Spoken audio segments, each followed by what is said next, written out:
Kidney বেচাই rickshaw চালকৰ পৰা আদায় ল'লে সুদৰ ধন। গ্ৰেপ্তাৰৰ পাছতে এটা খুদখুৰৰ বিৰুদ্ধে ভয়ংকৰ অভিযোগ পোহৰলৈ।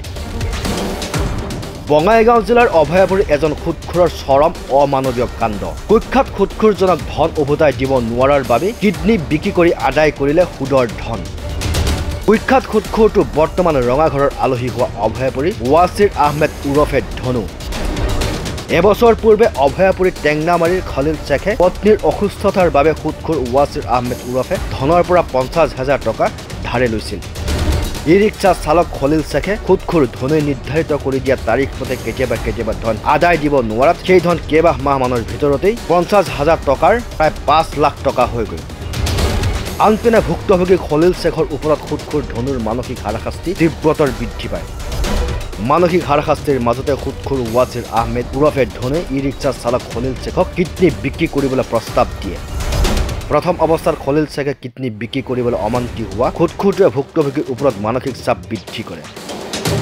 উপায়ন্ত হৈ খলিল শ্বেখে পশ্চিমবংগৰ কলকাতাত গৈ কিডনি বিক্ৰী কৰি কুখ্যাত খুদখুৰ ৱাছিৰ আহমেদ উৰফে ধনুক ধন আদায় দিয়ে। সমগ্ৰ ঘটনাৰ সন্দৰ্ভত ভুক্তভোগী খলিল শ্বেখে মঙলবাৰে ন্যায় বিচাৰি অভয়াপুৰী আৰক্ষীৰ কাষ চাপে। অভয়াপুৰী আৰক্ষীয়ে খুদখুৰ ৱাছিৰ আহমেদ উৰফে ধনুক 17 ফেব্ৰুৱাৰীত গ্ৰেপ্তাৰ কৰি ন্যায়িক জিম্মালৈ প্ৰেৰণ কৰিছিল। ঘটনাটো হৈছিল মই ঘৰৰ ভৈনাকো বেমাৰ থকাৰ পৰা মোৰ লগত পইচা পাতি নাছিল। তো ভৈনাকে বেমাৰ থকাৰ পৰা মই একজনৰ লগত পইচা খুজিছিলোঁ অভয়াপুৰী ধনক ৱাছিৰ আহমেদ ধনক তাৰ লগত পইচা খুজিছিলোঁ 50,000। তো তাই ক'ব লাগছে গেৰাণ্ডাৰ হ'লে পইচাটো দিম। তো মোৰ ভাইটিটো গেৰাণ্ডাৰ হৈছে, গেৰাণ্ডাৰ হৈ 50,000 টকা দিছে। তো বহুত দিন একদিন নিদিলে তাক ফাইন দিব লাগে ডবল। তো এনে কৰি সেই 50,000ত মোটামুটি 4.5 লাখ মান হৈ গ'ল। তো মই দিব পৰা নাই পইচাটো। তো আজি দিম কালি দিম এনে কৰি সুদটো বাঢ়ি আছে। তো এনে কৰি লাষ্টত একদিন মই ঘৰত বহি আছোঁ।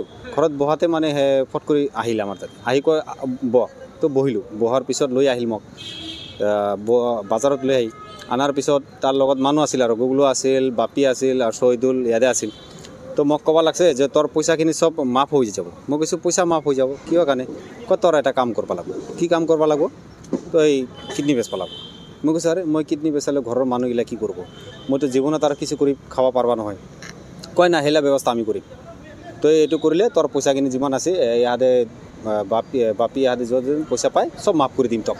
তো এইটো কামটো কৰিব লাগিব। লাষ্টত মই ক'লোঁ যে ঠিক আছে মোৰ এইটো কাম কৰিলে যদি মোৰ পইচাখিনি মাফ হৈ যায় তো মই বাচি যাম। তো এনে কৰি লাষ্টত মোক ঘৰত পঠাই দিল। মোটামুটি এসপ্তাহৰ পিছত এটা মানুহ মই চিনি নাপাওঁ মোক আহি মাতাল যে তোক যাব লাগিব। ধনে পঠাই দিছিল যে তোক যাব লাগিব। তো যাব লাগিব কোৱাৰ পাছত মই কৈছোঁ ঠিক আছে হ'ব। তো এনে হওক মোক লৈ গ'ল কলকাতা RN টাইগাৰ মেডিকেল তাতে লৈ গ'ল মোক। তো লৈ যোৱাৰ পিছত তাতে এনেই ৰাখি দিল মোক। তো বাকী আৰু এনেই ষ্টেটমেণ্টগিলা তাতে ট্ৰিটমেণ্টগিলা কৰিল। মোটামুটি 5-6 মাহমান আছিলোঁ তাতে। লৈ যায় এনেই বহাই থৈছে, কিবা কিবি ট্ৰিটমেণ্ট কৰিব দিছে, আপোনাৰ মেডিকেল কৰিব দিছে। মেডিকেল কৰি মোটামুটি 5 মাহৰ পিছতে মোৰ কিডনি ট্ৰান্সফাৰ কৰিছে। মানুহজন পঠাইছে কিন্তু মই মানুহজন চিনি নাপাওঁ। মোৰ নাম হ'ল খলিল শ্বেখ। মোটামুটি এইটো বেছি দিনৰ কথা নহয়। মই কিডনি ট্ৰান্সফাৰ হ'ল আপোনাৰ নৱেম্বৰ মাহ ছেপ্টেম্বৰ মাহ। আপোনাৰ ঘৰ? মোৰ ঘৰ হ'ল আপোনাৰ অভয়াপুৰী। মই ভাড়া ঘৰত থাকোঁ টেংনামাৰী। খলিল শ্বেখৰ হাৰ কিমান আছে? সুদৰ ধাৰ আছিল মোটামুটি আপোনাৰ বহুতে আছিল। এনেই 50,000ৰ পৰা মোটামুটি 4.5 লাখ মান হৈছে। চক্ৰবৃদ্ধি লৈছে। 50,000 টকা লৈছে। 50,000 4.5 লাখ মান হৈ গৈছে। মই একো নকৰোঁ। মই এনে টোটো গাড়ী চলাই আছোঁ। আৰক্ষীৰ পিছত আহিছোঁ যে আজি মোক সহায় কৰক। কিয় কাৰণে আজি মই নিউজখনো দেখা পাইছিলোঁ। নিউজখন দেখা পাই ক'লোঁ যে আমাৰ অভয়াপুৰী আৰক্ষীৰ ওচৰত গ'লে আমি সহায় পাম, ন্যায় পাম। তো ইয়াৰ পিছত এইটো দেখা পাইছোঁ মই নিউজত। আপুনি ন্যায় বিচাৰি মই ন্যায় বিচাৰি আহিছোঁ অভয়াপুৰী।